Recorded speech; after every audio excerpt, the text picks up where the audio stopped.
Sir ଆମ Nobel ପ୍ରାଇଜ୍ଟା କେବେ ଦିଆଯାଏ ଏବଂ ଆମ ଭାରତର କେଉଁମାନେ ଏହାକୁ ପାଇଛନ୍ତି? ୟେସ୍, ଅତି ସୁନ୍ଦର ପ୍ରଶ୍ନ। ନୋବେଲ ପ୍ରାଇଜ୍ ହେଉଛି ପୃଥିବୀର ସର୍ବଶ୍ରେଷ୍ଠ ପୁରସ୍କାର।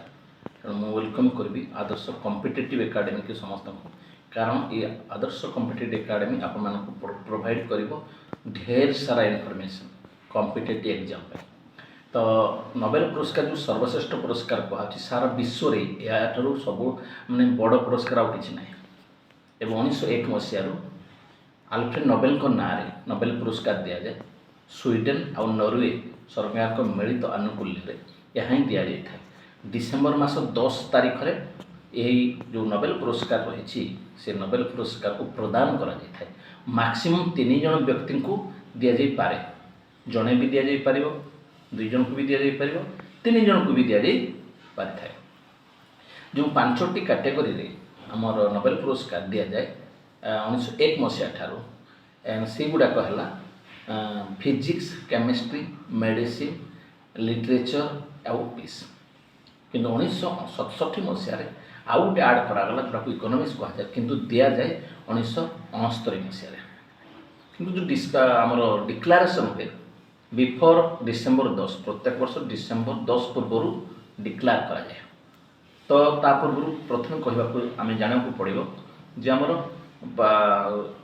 ମେଡ଼ିସିନ୍କୁ ପ୍ରଥମେ ଦିଆଯିବ, ତାପରେ ଫିଜିକ୍ସ, ଦେନ୍ କେମିଷ୍ଟ୍ରି, ଦେନ୍ ଲିଟରେଚର, ଦେନ୍ ପିସ୍, ଆଉ ଲାଷ୍ଟରେ ତ ଆମର ଇକୋନୋମିକ୍ସକୁ ଦିଆଯାଏ। ଆମ ଭାରତୀୟମାନେ ମଧ୍ୟ ଏହି ନୋବେଲ ପୁରସ୍କାର ପାଇବାରେ ପଛରେ ନାହାନ୍ତି। ରବୀନ୍ଦ୍ରନାଥ ଟାଗୋର ଲିଟରେଚର ପାଇଁ 1913 ମସିହାରେ ଗୀତାଞ୍ଜଳି ତାଙ୍କର ଶ୍ରେଷ୍ଠ କୃତି, ସେଥିପାଇଁ ଲିଟରେଚର ପାଇଲେ। 1930 ମସିହାରେ ସିଭି ରମନ, ଚନ୍ଦ୍ରଶେଖର ଭେଙ୍କଟରମଣ ଫିଜିକ୍ସ ପାଇଁ ପାଇଲେ। ଚନ୍ଦ୍ରଶେଖର ଆମର ଭେଙ୍କଟରମଣ ଯିଏ ଜଣେ ଶ୍ରେଷ୍ଠ ବୈଜ୍ଞାନିକ ଭାବରେ ଆମ ଭାରତୀୟରେ ତାଙ୍କୁ ଗଣାଯାଏ, ରମଣ ଇଫେକ୍ଟ ପାଇଁ ପାଇଲେ। ହରଗୋବିନ୍ଦ ଖରାନା ମେଡ଼ିସିନ୍ ପାଇଁ ଜେନେଟିକ୍ କୋଡ଼ 1968 ମସିହାରେ ପାଇଲେ, ସେ ପାଇଲେ ମେଡ଼ିସିନ୍।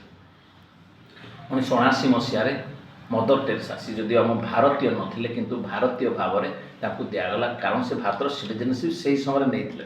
1979 ପିସ୍ ପାଇଁ ପାଇଲେ। 1983 ମସିହାରେ ପୁଣି ଆଉ ଜଣେ ବ୍ୟକ୍ତିତ୍ୱ ଯିଏକି ସିଭି ରମଣଙ୍କ ପୁତୁରା ଭାବରେ ଚନ୍ଦ୍ରଶେଖର ଲିମିଟ୍ ପାଇଁ ପାଇଲେ। ସୁବ୍ରମଣ୍ୟମ ଚନ୍ଦ୍ରଶେଖର ତାଙ୍କର ନାଁ, ମାଡ୍ରାସର ଲୋକ। ତାପରେ 1998 ମସିହାରେ ଇକୋନୋମିକ୍ସ ପାଇଲେ। ଗ୍ରେଟ୍ ଇକୋନୋମିଷ୍ଟ ଅମର୍ତ୍ୟ ସେନ୍ ପୁରସ୍କାର ପାଇବାରେ ସେ କମ୍ ନଥିଲେ। ସେ ଇକୋନୋମିକ୍ସ ପାଇଁ ସ୍ପେଶିଆଲ କାଟାଗୋରୀ ଜଣେ ପ୍ରଥମ ଭାରତୀୟ ଭାବରେ ତାଙ୍କୁ ଦିଆଗଲା 1998 ମସିହାରେ ୱେଲଫେୟାର ଇକୋନୋମିକ୍ସ ପାଇଁ। ପରବର୍ତ୍ତୀ ସମୟରେ ଆମର 2009 ମସିହାରେ ରାମକୃଷ୍ଣ ଭେଙ୍କଟ ରମଣ ନାମରେ ଆମେ ତାକୁ କେମିଷ୍ଟ୍ରି ପାଇଁ ପାଇଲେ 2009 ମସିହାରେ। 2014 ମସିହାରେ ପୁଣି ଥରେ ଆଉ ଜଣେ ବ୍ୟକ୍ତିତ୍ୱ, ଜଣେ ପୁରାପୁରି ଭାରତୀୟ ଭାବରେ ମଧ୍ୟପ୍ରଦେଶର ଲୋକ, କୈଳାସ ସତ୍ୟାର୍ଥୀ ନାମରେ ପାଇଲେ ନୋବେଲ ପ୍ରାଇଜ୍। ଏବଂ ଶେଷରେ 2019 ମସିହାରେ ପୁଣି ଥିଲେ ତାଙ୍କ ସ୍ତ୍ରୀ ଆଉ ଜଣେ ତାଙ୍କର ସାଥୀଙ୍କ ସହିତ 3 ଜଣ ବ୍ୟକ୍ତିତ୍ୱ ପାଇଲେ ଆମ ଭାରତୀୟ ଭାବରେ ଅଭିଜିତ ବାନାର୍ଜୀ, ୱେଷ୍ଟବେଙ୍ଗଲ ଲୋକ, ନୋବେଲ ପୁରସ୍କାର। ଏଇଭଳି ଭାବରେ ଆମ ଭାରତୀୟମାନେ ମଧ୍ୟ ପଛରେ ନାହାନ୍ତି। ଆମ ଭାରତୀୟମାନେ ନୋବେଲ ପୁରସ୍କାର ପାଇବାରେ ମଧ୍ୟ ସବୁ କାଟେଗୋରୀ, ଆପଣମାନେ ଫିଜିକ୍ସ କୁହନ୍ତୁ, କେମିଷ୍ଟ୍ରି କୁହନ୍ତୁ, ମେଡ଼ିସିନ୍ କୁହନ୍ତୁ, ପିସ୍ କୁହନ୍ତୁ, ଲିଟରେଚର କୁହନ୍ତୁ, ଇକୋନୋମିକ୍ସ କ୍ଷେତ୍ରରେ ସବୁ କ୍ଷେତ୍ରରେ ପାଇଛନ୍ତି।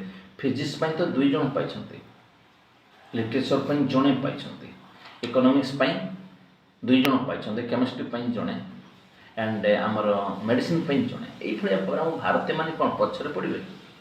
ତେଣୁ ଆମ ଭାରତୀୟମାନେ ମଧ୍ୟ ନୋବେଲ ପୁରସ୍କାର ଯେଉଁ ସର୍ବଶ୍ରେଷ୍ଠ ପୁରସ୍କାର ଭାବରେ ଦିଆଯାଏ, ସେ ପୁରସ୍କାରକୁ ହାତେଇ ସାରିଛନ୍ତି।